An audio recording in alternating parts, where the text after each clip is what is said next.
Football বিশ্বকাপ যেন শাকিরার গান ছাড়া জমে ওঠে না। 2010 বিশ্বকাপের অফিসিয়াল গান ওয়াকা ওয়াকা পুরো বিশ্বকে নাচিয়েছিল, এমনকি এখনও সেই গানের জনপ্রিয়তা কমেনি। সেই শাকিরা এবার মাতাতে আসছেন যুক্তরাষ্ট্র, মেক্সিকো ও কানাডায় শুরু হতে যাওয়া 2026 বিশ্বকাপ। লাইটার নামে একটি অফিসিয়াল গান প্রকাশ করেছিল ফিফা, কিন্তু দর্শকরা পুরোপুরি মুখ ফিরিয়ে নেয়। এরপর পরই কলম্বিয়ান এই পপ তারকা নতুন একটি গানের 1 মিনিটের টিজার প্রকাশ করেছেন। সামাজিক যোগাযোগ মাধ্যম ইনস্টাগ্রামে নিজের হ্যান্ডেলে ভিডিওটি প্রকাশ করে শাকিরা লিখেছেন, মারাকানা স্টেডিয়াম থেকে হাজির হলো ডাই ডাই, 2026 বিশ্বকাপের অফিসিয়াল গান। এই গানে শাকিরার সঙ্গে দেখা যাবে নাইজেরিয়ান শিল্পী ও আফ্রোবিটস তারকা বার্না বয়কেও। ভিডিওটিতে শাকিরার সঙ্গে দেখা যায় বিভিন্ন দেশের জাতীয় দলের জার্সির রঙে সাজানো নৃত্যশিল্পীদের। গানটি আফ্রিকান, লাতিন ও আরবান রিদমের মিশ্রণে তৈরি, যা সামাজিক যোগাযোগ মাধ্যমে ব্যাপক আলোচনা তৈরি হয়েছে।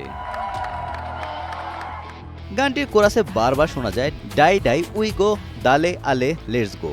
এই গানে ডাই ডাই ইতালীয় ভাষায় চলো এগিয়ে যায় এই ধরনের অভিব্যক্তিকে বোঝায়, আর দালে আলে স্প্যানিশ ভাষায় উৎসাহ দেওয়ার একটি পরিচিতির প্রকাশ, যার অর্থ হলো চলো এগিয়ে যাও বা আমরা পারবো।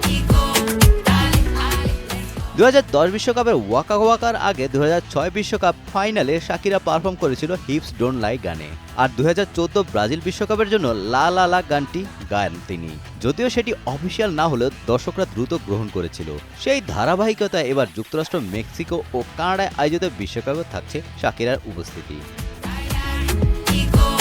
আগামী 11 জুন শুরু হবে বিশ্বকাপ। উদ্বোধনী ম্যাচে মেক্সিকো মুখোমুখি হবে দক্ষিণ আফ্রিকার। ম্যাচটি অনুষ্ঠিত হবে মেক্সিকো সিটির আজতেকা স্টেডিয়ামে।